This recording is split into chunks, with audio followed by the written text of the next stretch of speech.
We're going to continue our pattern of reminding the viewer what happened during this season. These have been fun to help condense the main themes from the series and help kind of remind us of everything that happened, because this show packs in a lot. Yeah, that's right. And so we've got summaries for each season. You can find those as a separate video on YouTube, condensed from our 5 episodes on this. So here we go. Season 5 begins in the wake of the killing of Gus Fring. Walt and Jesse partner with Mike to destroy Gus's laptop, which contains security footage of the lab, and they do this using magnets! That's right. Meanwhile, Hank's investigation of Heisenberg led him to Lydia, who supplied methylamine. That's how you say it, right? Methylamine to Gus, and who approaches Mike about Gus's 11 guys who'd been arrested and could blow everyone else's cover. Mike reluctantly agrees to work with Walt and Jesse in order to make up the money seized by the DEA and to provide hazard pay to keep those 11 guys quiet.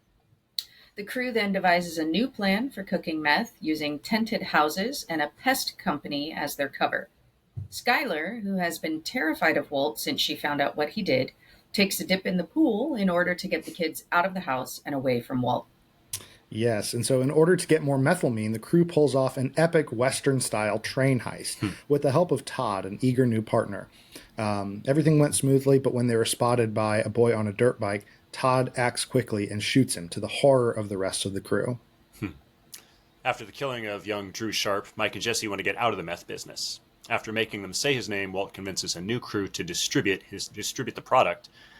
Despite his caution, Mike gets busted, loses his money, tries to leave town, but Walt shoots and kills him first. With Mike then out of the way, he hires Todd's menacing Uncle Jack to coordinate the murder of the 11 guys in prison. Walt starts working with Todd, and the two spend months cooking meth and making fat stacks. Walt makes so much money that Skylar convinces him to get out of the business. And just when everything begins to return to normal, Hank makes a chilling discovery that Heisenberg is in fact his own brother-in-law. And I'm just going to very briefly interrupt and say, for those of us that watch this live, we had to then wait a full year for the other half of this season. Oof. Torment. Anyway, sorry. James, continue. Yeah, Hank puts the pieces together and confronts Walt, who tells him that his cancer has returned and that Hank should tread lightly. Jesse is actually racked with guilt over the killing of Drew Sharp and gets on Hank's radar when he gets reckless with the blood money that Walt gave him. As he's about to leave town with Saul's disappearer, he figures out that Walt poisoned Brock and then teams up with Hank to bring him down.